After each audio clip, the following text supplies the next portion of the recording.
Dear students, today once again I would like to discuss very crucial questions based on John Milton for TGT preparation.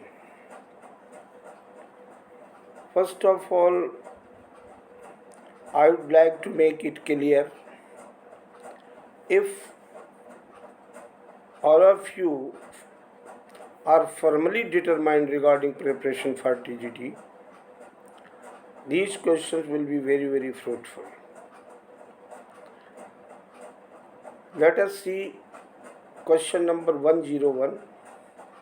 100 तक पहले हो चुके हैं, 101 से हम लोग शुरू करते हैं। Areopagitica is Milton's important prose work.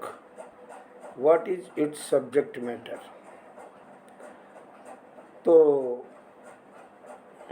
एरियोपेगेटिका ये फ्रीडम ऑफ प्रेस के ऊपर चार्ल्स फर्स्ट के शासनकाल में इसको, जब सिविल वार शुरू था और इंग्लैंड में प्रतिबंध लगा था कि कोई भी लेखक को फ्रीडम ऑफ स्पीच नहीं है, तो उसके विरोध में जॉन मिल्टन ने इसको लिखा था। इसलिए it is plea for the freedom of the press, ये 1644 की रचना है, इसलिए इसका एप्रोप्रिएट आंसर होगा C. Let us see question number 102। Charles First was beheaded in। Charles First को उसका 1649 में उसको गद्दी से उतार दिया गया और फांसी दे दी गई थी, और ओलिवर क्रॉमवेल लॉर्ड प्रोटेक्टर जो स्कॉटलैंड से आया था, कमांडर इन चीफ था, उसी को बनाया गया था। इसलिए इसका एप्रोप्रिएट आंसर होगा 1649। Next question, pandemonium literally means? पहला confusion, hell, all the demons, antithesis of heaven. तो देखिए, ऑल द डेमन्स पेंडेमोनियम का जो शाब्दिक अर्थ है वो ऑल द डेमन्स, यानी कि सी आंसर। इसके पश्चात question number 104। Who wrote ode on the mornings of Christ nativity? पहले ही बता चुके हैं, 1629 में जॉन मिल्टन ने लिखा। इसके बाद question number 105। Who wrote life of Milton?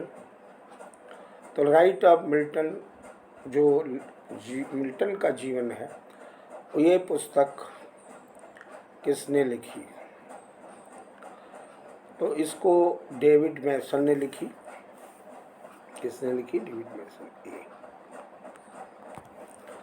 इसके बाद मिल्टन वाज ब्लाइंड इन, जो वो 44 का था, 1608, 9 दिसंबर 1608 को जन्म हुआ, और 1652 में वो कम्प्लीटली ब्लाइंड हो गया। इसलिए इसका एप्रोप्रिएट आंसर होगा सी।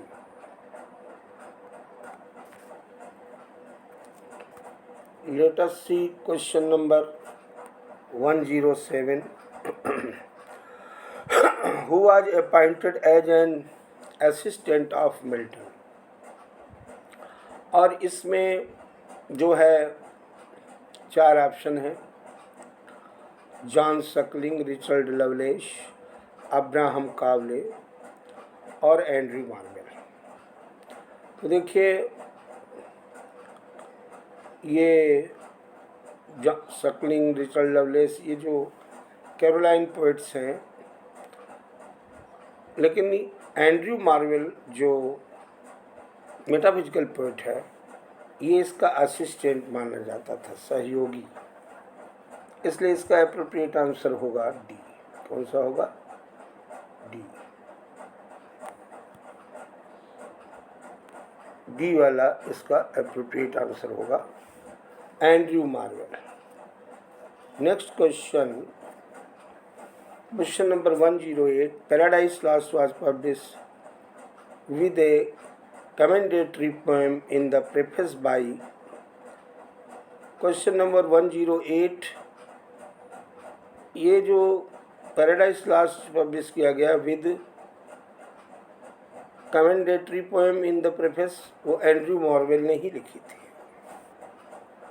किसने? Andrew Marvell. इसलिए इसका एप्रोप्रिएट आंसर सी। अगला देखिए, सॉनेट की पंक्ति है, when I consider how my light is spent is a sonnet by Milton identified on his blindness की फर्स्ट लाइन है। तो इसलिए इसका एप्रोप्रिएट आंसर होगा बी, ऑन हिज ब्लाइंडनेस। इसके पश्चात question number 110, who complained Milton's language was harsh and barbarous। बहुत अच्छा क्वेश्चन है ये। जो डॉक्टर सैमुअल जॉनसन हैं, उन्होंने ये शिकायत की थी कि मिल्टन की लैंग्वेज कठोर और बड़ा अनसिविलाइज्ड है। डॉक्टर सैमुअल जॉनसन ने इस बात को कहा था, इसलिए इसका एप्रोप्रिएट आंसर होगा सी। इसके पश्चात क्वेश्चन नंबर 111, 111 नंबर देखिए, in which language did Milton not write poetry. किस लैंग्वेज में मिल्टन पोइट्री नहीं लिखी थी? तो इंग्लिश, लैटिन, इटालियन, 3 तो चरण आपने सुने, लेकिन फ्रेंच में नहीं लिखी थी। इसलिए इसका एप्रोप्रिएट आंसर होगा डी होगा, फ्रेंच। फिर आया, eyeless in Gaza at the mill with slaves, which work are we talking about.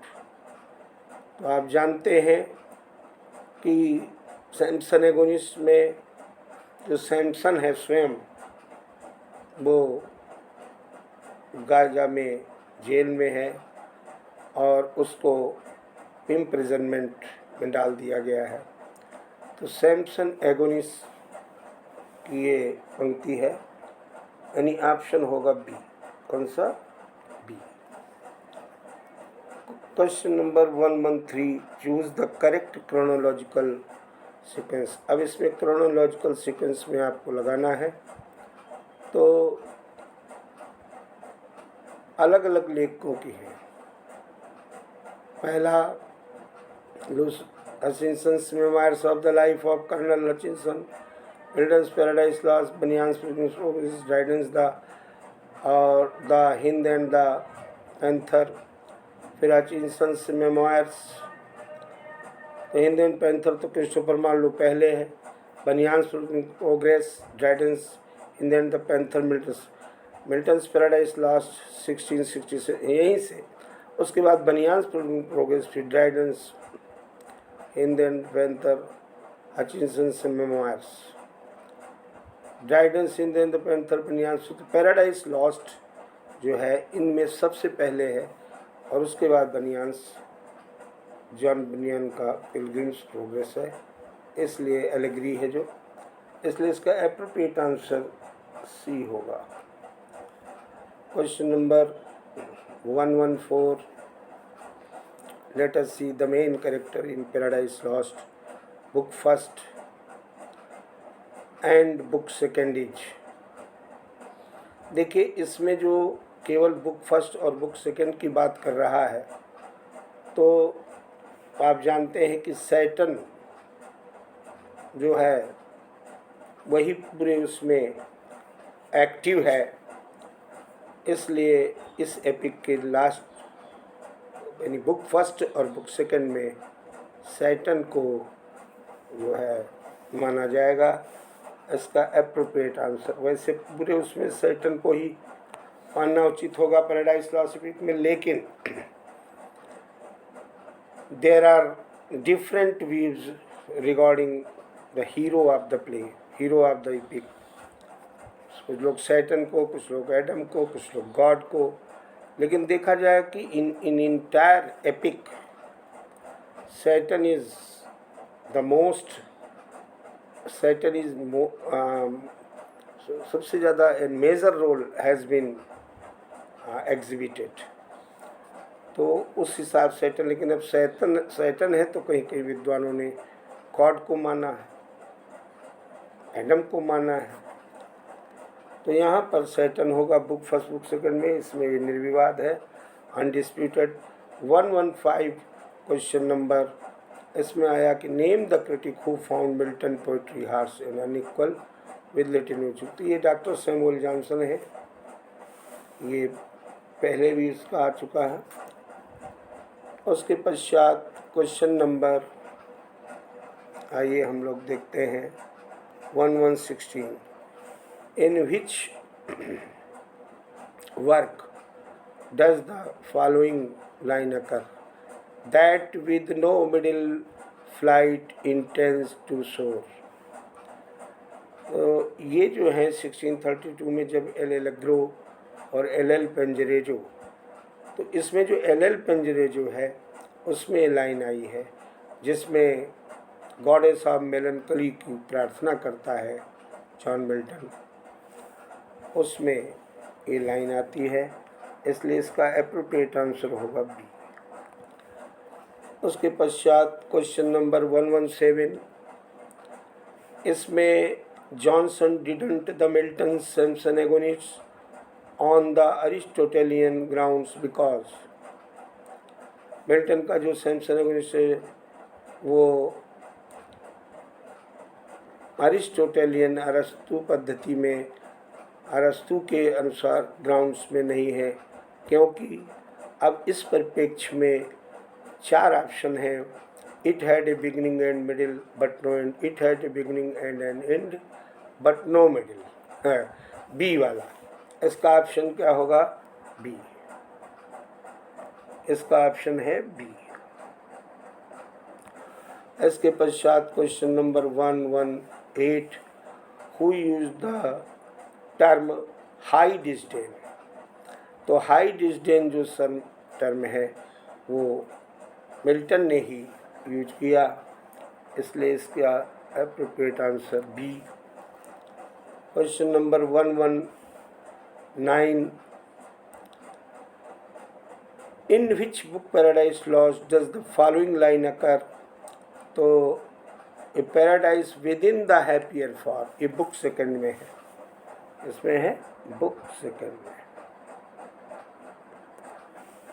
A paradise within the happier far book second. और आज का इस वीडियो का अंतिम question 120, in which book of paradise Lost does Milton से। तो God is light, paradise lost की किस बुक में कहा गया कि गॉड इज लाइट, ईश्वर एक प्रकाश है। ये है बुक थर्ड, इसलिए इसका एप्रोप्रिएट आंसर होगा बुक थर्ड सी। कौन सा होगा? सी। इस प्रकार से आज आपने देखे 20 more questions, these are very very important. Please इसको देखिए, watch it attentively and try to inculcate in your mind. These questions are very very important regarding TGT preparation.